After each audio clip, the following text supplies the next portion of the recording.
रुकिए, अगर आप सोचते हैं कि आंवला सिर्फ एक फल है, तो शायद आप आमल की एकादशी का रहस्य नहीं जानते। एक साधारण सा आंवला वृक्ष कैसे बन जाता है भगवान का जीवित प्रतीक। फाल्गुन की वह पवित्र बेला जब वातावरण में शांति होती है और एक वृक्ष चुपचाप आपके भाग्य की दिशा बदल देता है। शास्त्रों में विशेष करके पद्म पुराण में कहा गया है, इस एकादशी को और चमत्कारी बताया गया है। तो आखिर क्यों इस दिन लिया गया संगम सीधे इस कृपा से जुड़ जाता है। ध्यान से देखिए, यह केवल एक जानकारी नहीं है, एक आध्यात्मिक आमंत्रण है। क्यों मनाई जाती है आमल की एकादशी।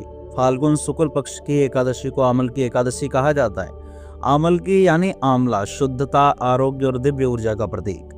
मान्यता है कि इस दिन आंवला वृक्ष में भगवान विष्णु का विशेष निवास होता है, इसलिए वृक्ष की पूजा सीधे ईश्वर की पूजा मानी जाती है। यह पर्व महाशिवरात्रि और होली के मध्य आता है, अर्थात साधना और उत्सव के बीच का पवित्र सेतु है। आध्यात्मिक महत्व के बारे में बात करते हैं। शास्त्रों के अनुसार यह व्रत पापों का क्षय करता है, आयु, आरोग्य और सौभाग्य प्रदान करता है, भक्ति को स्थिर करता है, जन्म जन्म के कर्म बंधनों को शिथिल करता है। कहा गया है, इस दिन की गई सच्ची भक्ति साधक को बैकुंठ के मार्ग पर अग्रसर करती है। आमल की एकादशी 2026 के मुहूर्त के बारे में बात करते हैं। एकादशी तिथि का प्रारंभ 27 फरवरी 2026 को 12:33 पर मध्य रात्रि में हो जाएगा और एकादशी तिथि की समाप्ति 27 फरवरी 2026 को 10:32 रात्रि में समापन होगा। तो व्रत का जो पालन है 27 फरवरी को किया जाएगा।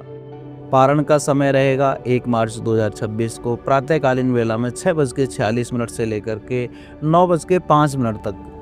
द्वादशी तिथि समाप्त होगी 8:43 पर। स्मरण रखें, व्रत का पारण द्वादशी तिथि के भीतर ही कर लेना चाहिए। पारण से जुड़े बहुत महत्वपूर्ण नियम के बारे में बात करते हैं कि पारण हमेशा सूर्योदय के बाद करें। हरिवासर द्वादशी की पहली चौथाई अवधि में पारण न करें। सर्वोत्तम समय प्रातःकाल माना गया, यदि प्रातःकाल संभव न हो तो मध्याह्न के बाद करें। द्वादशी समाप्त होने से पहले पारण अनिवार्य है, यह अनुशासन ही व्रत की पूर्णता है। चलिए पूजा विधि के बारे में बात करते हैं कि पूजा आपको किस प्रकार से करनी है। सुबह सुबह ब्रह्म मुहूर्त में आपको उठना है सबसे पहले, और उसके बाद में स्नान करके स्वच्छ वस्त्रों को धारण कर लेना है। भगवान का नाम लेकर के व्रत का संकल्प करना है। यदि संभव हो तो आंवला वृक्ष के नीचे पूजा करें। पूजा का क्रम किस प्रकार से रहेगा। आंवला वृक्ष को जल अर्पित करें, दीप और धूप प्रज्वलित करें, विष्णु मंत्र का जाप करें, व्रत कथा सुने, आरती करें, दिन भर फलाहार या निर्जल व्रत रखें। इसमें दान क्या करना चाहिए। इस दिन किया गया दान अत्यंत पुण्यदायी माना गया है। उत्तम दान की वस्तुएं आंवला, अन्न, वस्त्र, गुण, घी, दक्षिणा, ब्राह्मण को भोजन।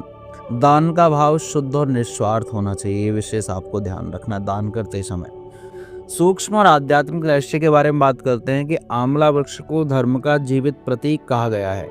इसकी परिक्रमा मन को स्थिर करती है, इसके नीचे ध्यान चित्त को निर्मल कर देता है। यह केवल पूजा नहीं है, ऊर्जा के साथ संवाद भी है।